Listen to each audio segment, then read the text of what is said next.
Hello everyone, Lisa here. Today we are going over block number 4 for our mystery quilt for 2018 called Dream, Hope, and Love. I cannot believe we are on week number 4. After today we will have a third of our quilt all put together. If you are interested in getting block number 4, I will have a link to my Etsy shop in the description box below. You can click on that link and it brings you straight over to the pattern for block number 4. I'm also going to add links for block 1, 2, and 3 and the videos for each one of the blocks up until now, and so that'll be a quick way to access all of the blocks right in the description box below. I'm also going to add links to my Facebook page. You might have to scroll down depending on how many posts have been added to my Facebook page, but you can find me at Lisa Capen Quilts, and you can click over there and find links as well. So I cannot wait to show you block number 4. Let's go ahead and get started.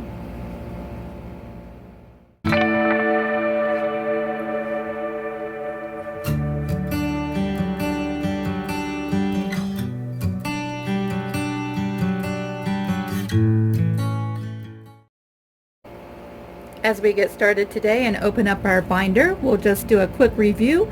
Block number 1 was the Dresden plate. Block number 2 was the kitty cat. Block number 3 was called Hope, where we did paper piecing and applique. And the big reveal for block number 4, this block is called Home Sweet Home. It is going to be applique and some piecework down at the bottom. When finished, this block will measure 18.5 inches wide and 18.5 inches tall. So let's go ahead and get started with this block. As we get started today, if you are mapping along with us, go ahead and cut out your block number 4 just like this. It is located somewhere in your pattern. And the placement for this block on our 2-inch grid set, it's the throw size. If you take the left edge of block number 4 and align it to the left edge of your quilt, counting from the bottom, count up 7 squares, and on that 7th square, place the bottom of your block number 4 right on the left side of this quilt. Just like this. So you can see we are coming along. A third of the way of our quilt will be finished after this block is done. So maybe you can start to see a little glimpse of what this quilt is going to look like. I think using these grids is super fun. Let's go ahead and take a look at the quilt pattern. Of course, you have your cover page and applique instructions. With this quilt pattern, you have 2 pages of applique templates, just like this. And then your instructions, and there's 1 sheet of instructions. To get started, let me grab my block here. You'll need a background fabric of 18.5 inches wide and 16.5 inches tall. And you will need 9 square pieces of fabric that measure 2.5 by 2.5. I've already pre-cut mine. Again, I am using clothing in my quilt, so I have stabilized my clothing. If you are using just regular quilter's cotton, you will not have to do that. And this will be at the bottom of our block. And then of course you'll need scrap fabrics that are larger than all of your applique pieces. Go ahead and prepare all of your applique pieces. And I like to go ahead and get that portion of my block done. And this is what I look like so far. Isn't that cute? Again, these are all of my Nana's clothes that I'm using in my quilt, and so my quilt will be a memory quilt when I'm done. And so here we are. This is all appliqued down. I did use a satin stitch this time. Of course, you can use whatever type of applique stitch that you like to use. And I did use Heat and Bond Light on the back of my clothing, and that acts as a glue to glue everything down when it's fused on the background, and it also acts like a stabilizer for my clothing. So this is all stitched in place, and today we are going to focus on piecing together our 2.5-inch blocks. Now, if you have watched any of my earlier videos, I showed that I like to use Elmer's school glue in my piecework. And so today, if you haven't ever seen any of those videos, I'm going to show you how I glue baste my seams, and it helps keep everything nice and lined up and straight. And I can glue all of these together and bring this as one unit to the sewing machine. And I use this in almost all of my piecework, and it aids a lot. It really helps, especially if you are working with like t-shirt quilts or any type of clothing that is squishy, even with a stabilizer on it. It really helps to keep all of your seams exactly where you want them, and it really helped me. It was a game changer when it came time to piece intricate blocks together and making sure that all of my points matched and all of my seams lined up perfectly. And so this is something that I use almost on a daily basis in my quilt studio. And so I thought I would show you how I do it to piece together the 9 blocks at the bottom of our block today. So I'm going to go ahead and heat up the iron. We will meet over there, and I will show you how I glue these together. As my iron starts to heat up on a cotton setting, I like to go ahead and arrange and get in order all of the blocks that I want to attach and have them all ready to go. When I apply my glue, you can see that I use a small bead of glue right along the edge of each block. The Elmer school glue does wash out of your quilt the first time you wash your quilt.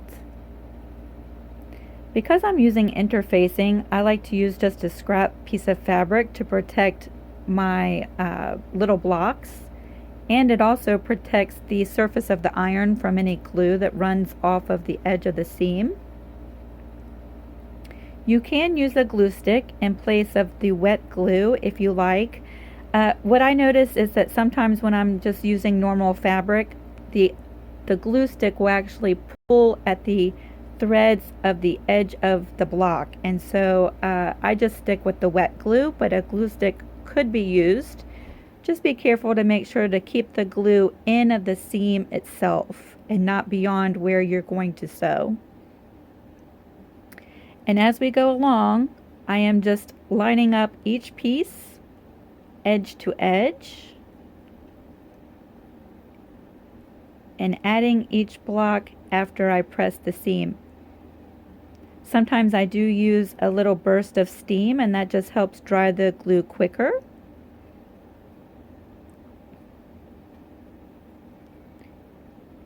And we keep adding right along.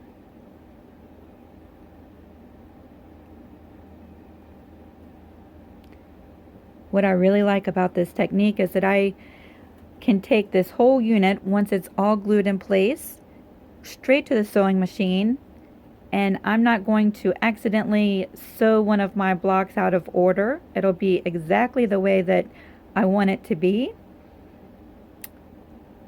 Now this one piece that I'm using right here, for some reason the material that the clothing is made out of does not want to stick to my little yellow block. You'll see here in a second. So I will have to pin that one because it keeps coming undone. But I just go through and apply the small bead of glue along each seam, match up my edges perfectly, heat set and dry the glue, and it's really as simple as that. Oops, see, there we go. It's something about the material that is in either the yellow fabric or the one that I'm placing on top. For some reason, the glue just does not want to hold that. I'm going to link in the description box below a couple of videos that I've done previously where I use Elmer's glue in the construction of a quilt, and how I stay organized and how it really helps me stay organized when I'm piecing rows together. in my quilt. So I will link that video in the description box below, and when you have time you can check that out. Oh, there it goes again. Now I'm ready to go to the machine. Here we are at the sewing machine. I have set my stitch length at 2.5 and we're just doing a straight stitch. I do have my 1/4 inch pressing foot attached and we're ready to go ahead and start sewing. You can see I have my whole unit all glued together, and now we're just sewing a 1/4 inch seam on each one of these blocks.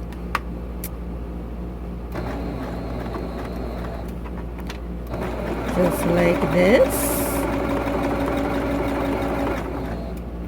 Making sure to keep that 1/4 inch all the way from top to bottom.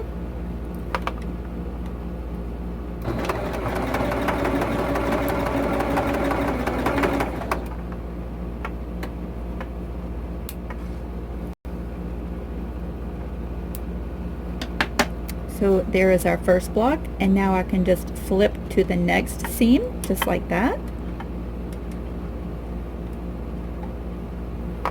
I don't have any pins that I have to take out, except for the one block that would not stay together.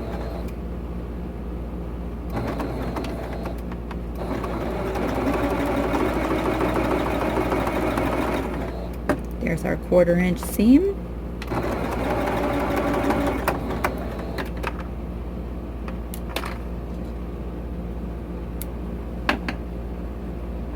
So now we have our 2 blocks pieced together. I will flip to the next one, and of course this is the one that would not stay glued together, so I've used 2 pins. I'm going to take that top one out.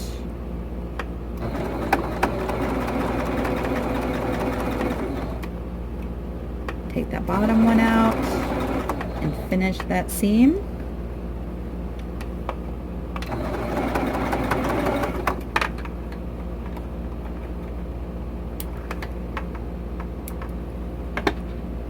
So there's 3 blocks together. I'm going to go to the next one. Now this is really handy if you are assembling a lot of rows just like this. You could have them all lined up and just do chain piecing. Bring in your next set of rows and sew that seam in your next set and chain piece your rows together.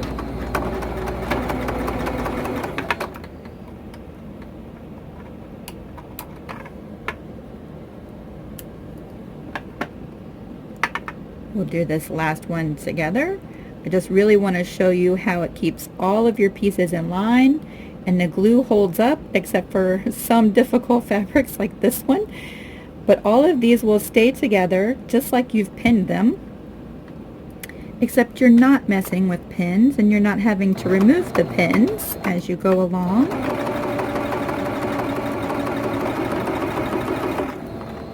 And there's no shifting.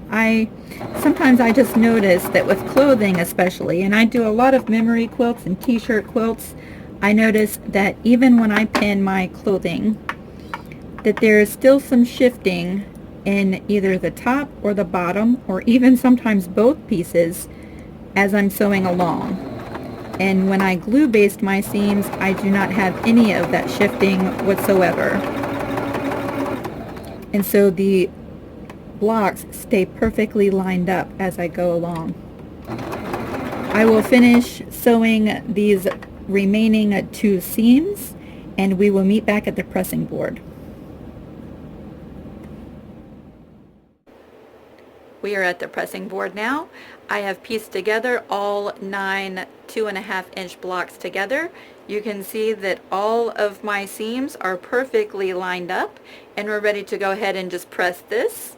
At this point, this row should measure 18.5 inches long, and it gets joined to the bottom of our applique block.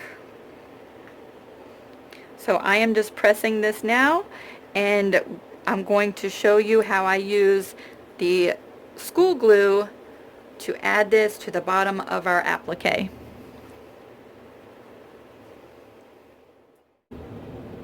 My 9 blocks are all pressed nice and flat, and we're ready to attach this to the bottom of our applique block.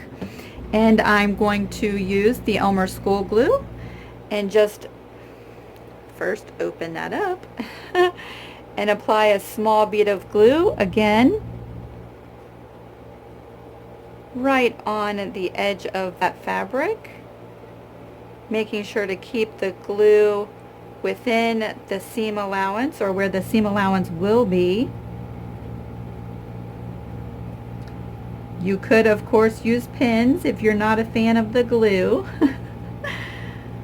I by no means invented using glue in the quilts, but I am sure glad that I discovered that you can do this.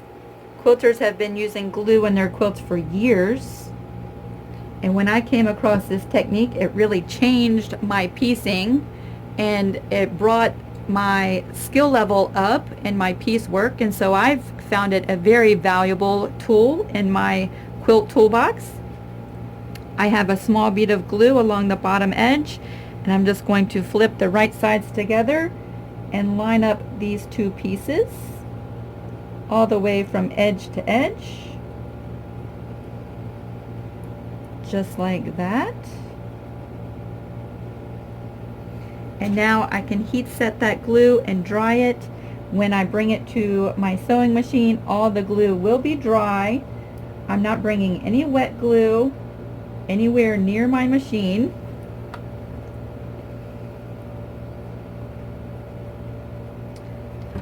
And just like this, we go through and dry that glue. And once it's pieced together, it will all be lined up perfectly. Again, I'm just going to use a couple bursts of steam to help dry that glue a little bit quicker.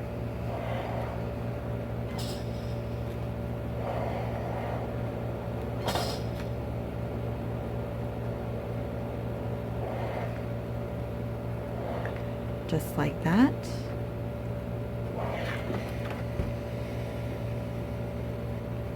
Now once this is cooled off, I will bring it to the sewing machine. I'm going to sew a seam from edge to edge with a 1/4 inch seam allowance, and then press this block open. We will come back once that is done, and we will take a look at my finished block number 4.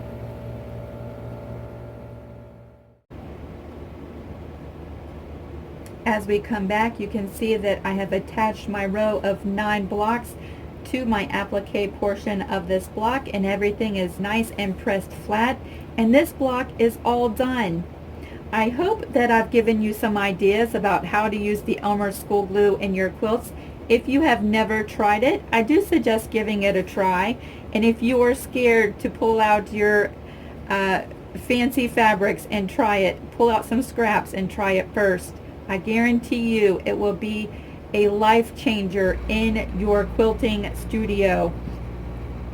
I will, like I mentioned before, post a link to a couple of videos where I go into much more detail about the school glue and show you some different piecework with using the glue. It has changed my level of sewing, and so certainly I didn't make up this technique, but I love sharing it with others, and so I will link those videos down below. I absolutely love the way that this block has turned out. I would love to see your block 4s or any of your previous blocks 1, 2, or 3.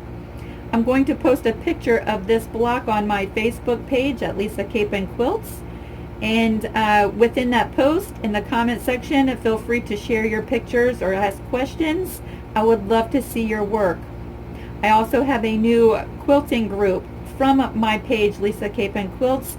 You can join my new group called Lisa's Quilty Friends, and it's very easy to share your work on that page. And I encourage you not only to show your mystery quilt photos, but whatever kind of craft projects you're working on, we would love to see it there. If you have any questions about the school glue or putting together block number 4, I would love to try to help you. If you jump down to the comment section below this video, you can ask questions there, and I try to be quick and timely in getting back with you and helping if I am able to do that. I cannot believe we're done with block 4 and I'm already gearing up to construct block 5. It has been so much fun. I wish I would have done this sooner. I have met so many fantastic people, and I really feel like we are a community that are working together on a project like a group of friends at a quilting bee. It's been a lot of fun and very rewarding, and every bit worth the time involved in putting together these videos. I cannot wait to see you next Sunday. Again, if you'd like the pattern for block number 4, the link is in the description box or on my quilt page, Lisa Capen Quilts, on Facebook. See you all next Sunday.